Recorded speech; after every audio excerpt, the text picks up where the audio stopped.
மகேஷோட birthday ஃபங்க்ஷனுக்கு ஆனந்திய வரக்கூடாதுன்னு அன்பு எவ்வளவோ சொல்லியும் கேட்காம ஆனந்தி அங்கே வர்றாங்க. மகேஷும் அந்த ஃபங்க்ஷனுக்கு காரில் வந்து இறங்குறாரு. ஆனந்திய மகேஷோட பர்த்டே ஃபங்க்ஷனில் பார்த்த அன்பு கோவப்படுறாரு. உன்னை யார் ஆனந்தி இங்கே வர சொன்னா? உன்னை தான் நான் வரக்கூடாதுன்னு சொல்லியிருந்தில்ல.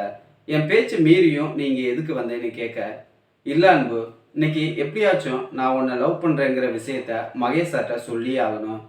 இப்போ நான் சொல்லலைன்னா இந்த பிரச்சனை நீண்டுக்கிட்டே போகும்னு ஆனந்தி சொல்கிறாங்க. அங்கே வர மகேஷ் ஆனந்தியை தனியாக கூட்டிகிட்டு போகிறாரு. இதே நேரத்தில் ஆனந்தியவும் மகேஷையும் காணாமனு ஆர்த்தி மகேஷோட அம்மாட்ட போய் சொல்கிறாங்க. ஆனந்தி தான் மகேஷை எங்கேயோ கூட்டிகிட்டு போயிட்டான்னு சொல்லி ரெண்டு பேருமே ஆனந்தியவும் மகேஷையும் தேடுறாங்க.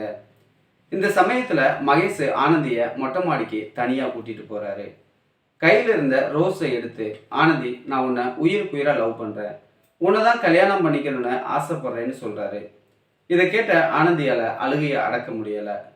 உடனே மகேஷ்கிட்ட மன்னிப்பு கேட்குறாங்க. மகேஷ் சார், என்னை மன்னிச்சிடுங்க, நான் அன்புவை தான் உயிருக்குயிராக லவ் பண்ணுறேன். அன்புவும் நானும் கூடிய சீக்கிரம் கல்யாணம் பண்ணிக்க போகிறோம். நீங்கள் லவ் பண்ணுறேங்கிற விஷயம் எனக்கு இது வரைக்கும் தெரியாது. ஆனால் நேற்று நீங்கள் அன்புட்ட இந்த விஷயத்த சொன்னதுலேருந்து என்னால் தாங்கிக்கவே முடியலை சார். எப்படியாவது இந்த விஷயத்த உங்கள்கிட்ட சொல்லணும்னு தான் நான் இன்னைக்கு உங்கள் பர்த்டே ஃபங்க்ஷனுக்கு வந்தேன். எங்கள் ரெண்டு பேர்த்தையும் நீங்கள் மன்னிச்சிடுங்க சார்னு ஆனந்தி அழுதுகிட்டே சொல்ல, ஆனந்தி சொன்னதை மகேஷால் ஏற்றுக்கவே முடியலை. என்ன சொல்கிறதுன்னு மகேஷுக்கு ஒன்றும் புரியலை.